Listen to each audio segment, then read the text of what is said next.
Once upon a time, two boys grew up playing hockey in the village of Terrace, British Columbia. One of them went on to play in the National Hockey League. The other became a comedian. Now, one flies planes and coaches youth hockey. The other is still a comedian and owns newsstands. This is their podcast, Enjoying Orange Slices with Jeff and Ian. Hello, Jeff Sharples. My name is Ian Bagg. We are in different towns again. Life is back to normal. How was your July 1st? Actually, it was awesome. I was on call, so shockingly, I never got called. So I guess it was awesome in that regard. I don't mind being called. Don't get me wrong, but I wasn't called. So Black Ace. yeah, I am. I'm out there. I'm ready to go. I'm ready to get put in the lineup. It's just like when I played. I got to watch the last four days from the press box. But yeah, so it was good. Canada Day was kind of nice. You know, it's funny you bring that up because it kind of felt a little bit more. I don't know if the word's nostalgic this year about Canada Day. Just a little sense of pride. Maybe it's from watching your career blossoming in front of our eyes. But no, it was good. I talked to Mom and our family, and it was really cool. And then I was watching the golf this weekend and the Rocket Mortgage in the big Detroit Rock City, and Taylor Pendrith, who was vying for the victory on Canada Day. I was watching. He was wearing red and white, like he was dressed up in the Canada Day colors, and everyone was walking around with their flags. And of course, you know, July 4th is and the U.S. flags are everywhere. But so it's kind of cool. We're kind of lucky, right? We grew up in a great time in our communities, and we get to do what we love to do, not only in Canada but in the States. So I kind of felt like this week, I felt it was a pretty special week for both of us.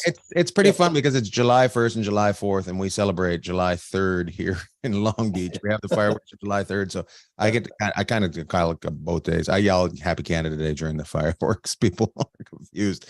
Yeah, I'm with you. It was fun. I was in Dallas stirring up people on July 1st, but some people came out dressed in Canadian flags, and it was a lot of fun. Yeah, Dallas. So that was pretty crazy, I bet. It was pretty crazy. It's funny is I've always had this problem. I offend somebody every time I'm there. Somebody loses their mind every time I'm in Dallas, and I'm just like, I don't know if it's Addison, because it happens more in Addison than any of the other clubs I play. But I've disturbed people in Dallas more than Kennedy has. So how about Nashville when you the guy, he asked him how old he was, and I really believe you thought that the senior center brought him down and he got lost and forgot to get back on the bus, and he said he was 34. The look on your face, that guy, he's going to carry that look with him the rest of his life, because there's no way you were believing him. It was probably the worst giving it away with my face I've ever done. I was just like, there was no poker being played at all. It was just like, ooh, yeah. My favorite part about that is after you just totally took down the 34-year-old, which is a super young individual still in our world. That one dude gets up and starts walking to the bathroom, and you're like, hey, how old are you? And the guy's like, I'm 46. He goes, you look great. You look much better than the guy's 34. I'm like, oh my, I felt like taking a shovel up on stage for you after that and just saying, just keep going. Of course, everyone was going crazy, right? And then you complimented the guy. You're like, well, you look like you're in your 20s. You don't look anything like you're 34. So yeah. The funny part about that was the show was added. So I got added and they already had an 8:30 show. So I did a 6 p.m. show. And you've been on my ass ever since, calling me the seniors tour. My favorite thing in the world, we talked about a couple of weeks ago, is when they light you up early to get off the stage. I'm like, yeah, keep lighting them up. But now I'm asking them how his matinee comedy tours are going. Rich Little's going to be calling him up pretty soon and tell him to get off his property. Because crazy. I loved it. So I hit a nerve when I asked Ian how his matinee comedy shows are going. Usually when they're coming into the shows, the sun's going down, and I finished that show and it was still up. I was just like, We did a meet and greet in it basically at bar time. We all seen what each other look like. Nobody wanted to take anybody home. We're all like, oh. So Yeah, that was kind of interesting in Nashville after you finished, and they opened the side doors up to get everybody out, and then go around to meet you outside. And I was with Mallard, and we walk outside with Garrett, Mallard, Garrett, and Katie, our friends that came with us to the show. And the sun's still up. And we're like, what's going on here? Yeah, so it was different. But anyways, so we segue. Yeah, we ended up doing the podcast from Zanies last week, and then we went off to the draft. So we might as well give everybody a recap of what we did at the draft, which is basically chicken fingers. I almost choked on water. I was choking on water. I'm watching people train for the hot dog event. I'm like, I almost choked on a water last week. How do you get 100 hot dogs down? Right? I can't even watch that. But yeah, so we were at the draft. We walked in. We were up in the upper balcony, and then we worked our way down to the lower bowl. And we were around a bunch of kids and their parents and their families. Right? We were on day 2 side is where we were sitting. Yeah, we were on like all the first round kids, or the kids they had projected, except for the kid that the Leafs picked, were all on the other side of the rink from us. And the kid, the young guy that the Leafs picked, he was on our side. But he's about 2 rows away from us. Yeah, they couldn't find him. They were patting the stands for him, but it was pretty cool, and I hadn't been back to the draft. I think it was 38 years, right? So last draft I was at, it's a lot of excitement. You forget, right? You think about the kids, but it's the moms and dads that are there. And all these parents are our age or younger now. And then you got the brothers and sisters who it's a big deal. And everyone's all dressed up and what a great event. And of course, my thing, and Ian and I talked about this, was, when I got drafted, kind of knew in a roundabout way where I might go, where I might not go. But there was guys that were rated really high and they didn't get drafted. And those are the kids I feel really for, because they're sitting over there, and every pick that goes on, the angst, and the uncomfortable as the cameras panning by them, to the kid that got drafted grows. And I remember at our draft, I don't remember, even if I did remember who it was, I wouldn't say, but I remember a couple players that hadn't got drafted, and they just snapped and walked out of the draft. And they were like, because you get this whole thing built up so much, but if you're not what that team's looking for, or they think they got someone else, if they're sneaky player, you could be one of those guys that starts to fall through the draft. And you might be perfectly fine and a really good player and a really good person, and just somehow you fall, and then all of a sudden they're like, well, there's got to be some reason they fell to the draft. It might be that the teams were just looking for something else at that specific pick, and then the house of cards, right? And so I feel for the kids that don't get picked. You think they need to have a conversation with them? Hey, a draft is basically a shortcut to the NHL. It doesn't mean you're out of the NHL, but it's a shortcut, right? But sorry,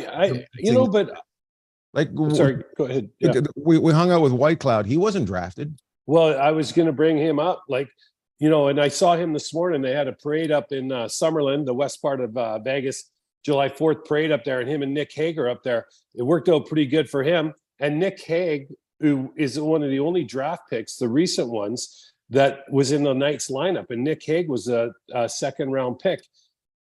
Zach Whitecloud wasn't even picked in the draft. And so, and the Conn Smythe winner, Marshy Show, undrafted. So, it gives you a shortcut. It gives you an avenue into an organization. What you do with it after that, I think these kids are a lot more prepared now than we were back in the day. But what you do with that, the resources are there, and so you can put the pedal to the metal. But Zach Whitecloud and Jonathan Marchessault are two guys that can show you that there's more than one route to get to the NHL. So you can use that as motivation. I know, but I don't know if they teach. I don't know if they teach that. Everybody, I talk to people, just because something like the Montreal Comedy Festival used to be a shortcut to getting onto television, and people would freak out if they didn't get it. There was a guy that's a huge star now, Brian Regan, who did a recording up there. He started his taping over 4 times. He didn't like the way it was going, and it just got worse and worse and worse because he put so much pressure on it. Everything's just a step, like there's never no matter what you do, you're not going to the end, and you're not like everything's hunky dory. So it's a hard thing to teach people that until you've gone through it. Hey, just because this isn't happening now doesn't mean it's over. Well, that's a great, point. And just to kind of build on that, we're such a society of convenience now. Like, And we want everything. What's that? Instant gratification too. People. Yeah. And so let's just look at this. If you get drafted or you don't get drafted and you're 17 or just turning 18, you're not most likely not playing for that NHL team the next year. You're probably not playing for them for 3 or 4 years, right? I heard a general manager say, I hope to see those kids in my time, but chances are they won't be around for 6 years. Right. So, but if you think about how we build this up and the instant gratification, and we want everything to happen now, and we're just as guilty as everyone else on that over the course of our life, and try and exercise patience. Well, not you so much, but try and exercise patience. But just even looking at youth sports, like I spent a lot of time in youth sports as I've kind of gotten older. Yeah, as a youth and as an adult, as a youth. But I think one thing I notice is a lot of people think more is more, and sometimes less is more. And, if you have a well-rounded kid, the chances of them being able to kind of go with the bumps in the road are probably a little bit more than someone that's on the ice 5 days a week, or someone that's in the batting cage 5 days a week, or on the pitch playing soccer or basketball. I'm not saying that you shouldn't have your kids, if they love doing it, go do it. But I think this all gets tangled into it in the end. But it's also with everyday life, Jeff. It's if you don't know how, if everything's, some parents want their kids to be, they don't want any adversity, right? They don't want any adversity for their kids.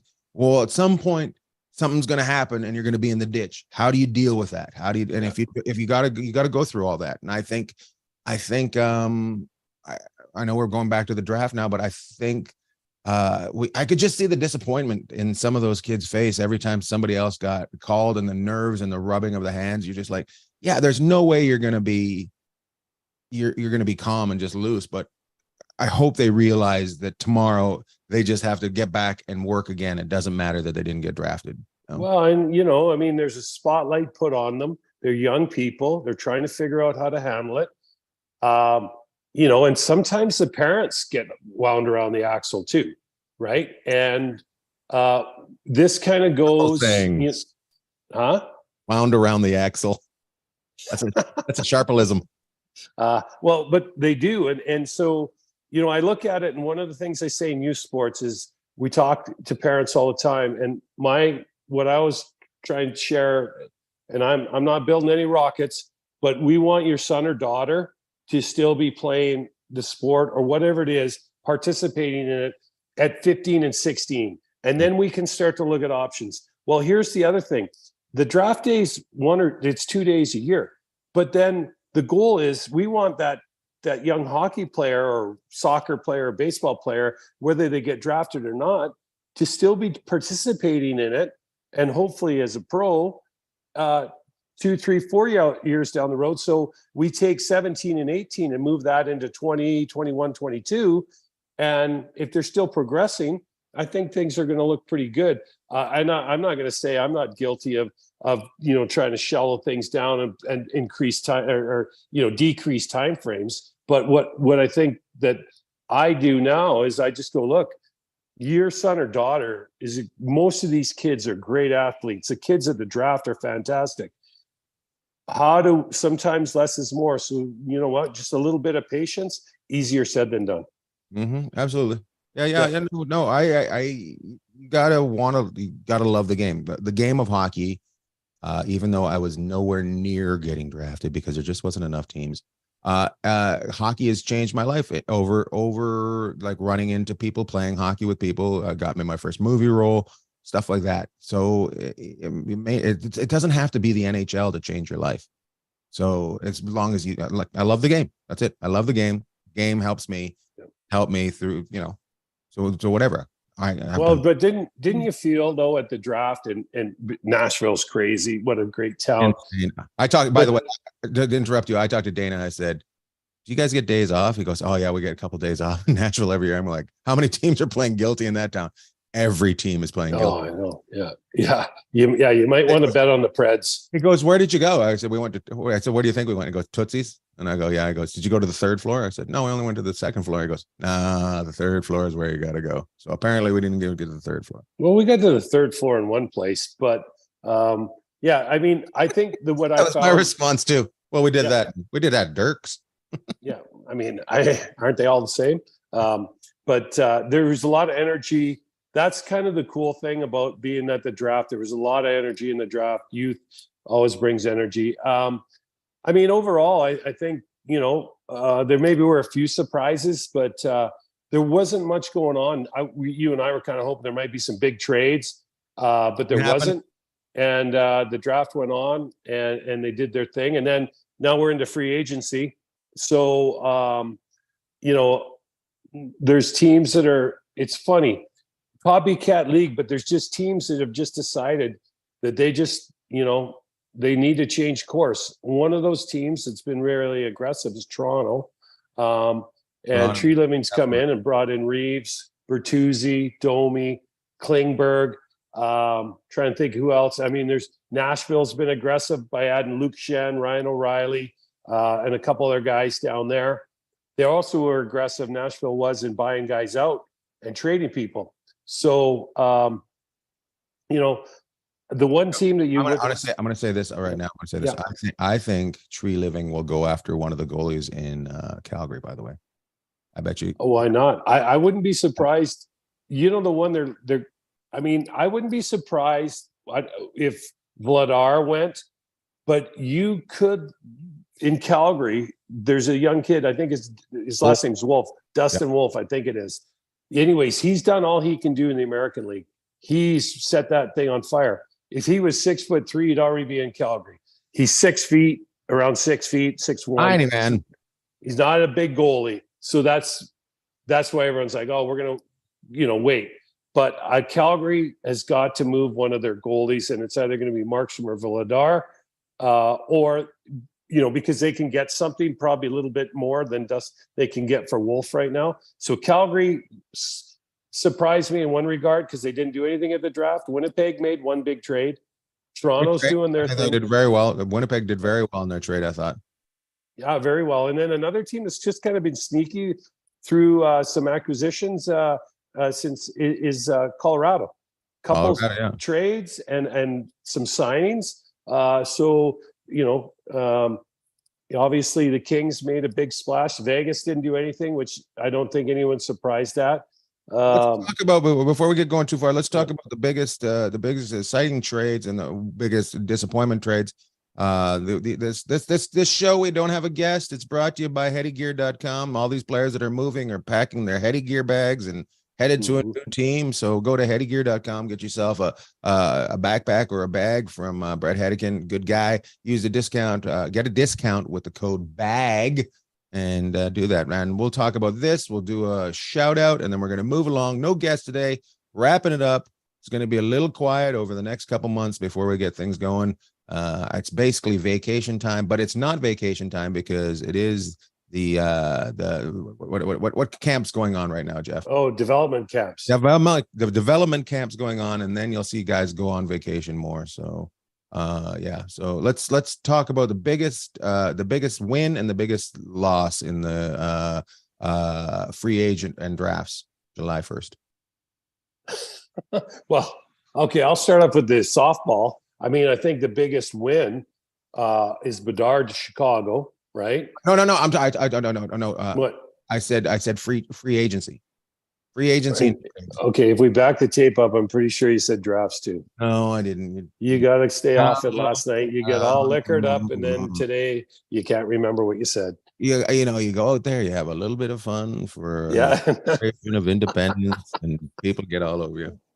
Okay. So you want to talk about free agency? Yeah, free agency, July 1st, free agency, and I think there was a couple I'm not trades that day too. You know what? I mean, again, with free agency, the class wasn't huge, but I would have to give a couple places a tip of the hat. I mean, I like so they question what Barry Trotz did in Nashville, but I liked bringing in Ryan O'Reilly and Luke Shen. Now the term is a little longer; it's 3 years for Shen, 4 years for O'Reilly. But these guys are going to help. What he hopes is change the atmosphere and the way they do business down there. Obviously, he didn't like the room. I'll give Vegas credit because they were able to get Barbashev, even though they re-signed him before July 1st. So I think 5 years at $5 million. Aiden Hill, they re-upped him. He's going to be 4.9 over 2, so that's good. Just try to look around. I mean, Toronto, we already talked about the guys they picked up. I don't know. I mean, did you see anybody earth-shattering? I'm gonna give you my winner of the free agency and trade on July 1st, Corey Perry, picking up $4 million in Chicago. Good for him. That is the biggest winner. That's why you never give up, kids. If you love the game, you built it and it will come. Corey well, and then Foligno, Nick Foligno got $4 he million did very out of well him too, and he came over in the trade. So yeah, I think that we're still waiting for the shoe to drop on a lot of big players. Like, what's Hellebuck going to do? What's going to happen in Calgary with some of their guys? There's got to be some other teams around the league that aren't really thrilled with what they have. But I don't know if there's anything that was totally jaw-dropping that's happened. No, I don't expect anything to happen till maybe September. A guy that I like that went to Colorado is Miles Wood. Kind of a big right winger, can skate, give you some energy, pretty tough kid. I think he'll fit in pretty well there. I'm interested to see what Johansson does too, but not off the chart kind of thing. But I think they realized last year when they played Seattle, they don't have Landeskog and Natushkin, right? They hopefully have Natushkin back next year. But I think they kind of looked at it and said, we just maybe weren't able, when the games got real heavy out there, to stick with them. So Colorado, kind of some sneaky little moves that I didn't mind. I'm sure we're forgetting somebody, but I want to bring up Edmonton getting rid of another first round draft. Like, how many? So they've got, out of how many first round drafts in the last 10 years do you think they have left? I'd say one. Well, they have two because they have Draisaitl and McDavid. Okay, that's right, and then Nurse. 2 out of 10. Okay, but yeah, I mean, where they've picked and who's still left in the organization, I think would shocking. Definitely get your attention. They moved some guys out, like Yamamoto. He signs in Seattle, I think. And he played in Tri-Cities, didn't he, or Spokane? So you know what? There's a little bit of a Washington connection to him there. So I think he'll be good there. They moved him and Costin out, and then they brought in Connor Brown and Drake Caggiula. So you can move people out all you want, move them in, but you have the people that you bring in. My big thing for Edmonton to watch them going forward is, are they going to play these guys? And if they do, I think they do have a really good chance at getting to the promised land. But if they revert back to kind of their MO where they end up playing 7 forwards, 8 forwards, when the heavy lifting comes, they're going to have trouble again. So that's the big thing in Edmonton. I think Kenny understands this. He's won cups in Detroit. The guy's a Hall of Famer, one of the best people in the game that I know. I just wonder how much influence Kenny Holland's going to have over how much people, how many of the other people, time. How many other people listen to what's going on. Yeah. Interesting. We're just doing a short one today. We're going to wrap it up here. We're going to, I think we've told you we're excited that it's over. We're disappointed it's over. We're looking forward to next year. So it's going to all start again. Any shout outs this week, Jeff? I just have one thing to add. I think they pulled a circuit breaker on on this year, Vegas, you have their cup, have fun, but I think we didn't really talk about the developmental camps much. Those are going on this week with all the drafts. So that's exciting. They did a thing. Development camp. Can anybody be invited to those? Like if you didn't get drafted, can they invite you to those? Oh yeah. They can bring guys in. Yeah. So yeah. Okay. All right. So like here in Vegas, they did a little piece on them on the news, and they were at a shelter yesterday. They had the young kids out there in the community helping serve lunch and dinner and stuff like that. So, I think it's good for these young guys that are coming into these cities to get a little bit of an idea of what it's all about. But I would say, there's these guys are going to go home now, and most of them are probably going to skate most of the summer, right? And then they're going to come back for rookie camp at the end of August, I believe, start of September. So yeah, they'll keep them going. But yeah, so that's going on this week. Those guys get drafted. They come right into a development camp with the other kids. If I had a shout out this week, I'm going to shout out Brian, our friend Brian Dorfman from Brian Comedy Club. Yeah. Okay. In Nashville. Love getting to know Brian. He knows more people in hockey than we do. Mm-hmm. He owned the team. Huh? We're gonna have him as a guest at some point. Yeah, we'll have Brian on. He owned a team in the USHL. We had a great conversation about where hockey's going. His kids have been involved in the game as well. But super guy, knew everybody, more people than we did. And so shout out to Brian because he hosted us in Nashville. And they call it Music City, but they could call it the host city too, because everyone is so friendly. And so shout out to Brian and thanks for his hospitality. Very nice. Very nice. I also think that city might want to take care of their plumbing. Anyways, my shout out is to Canada, for making me who I am, and to America for letting me be who I am. That's right. That's right. I just hit two countries huge. You did. And you know what? It's funny. I was going to give a shout out to Canada and the US, but you would have totally trumped me because I couldn't have been that poetic with my words. So good for you, Lord Bag.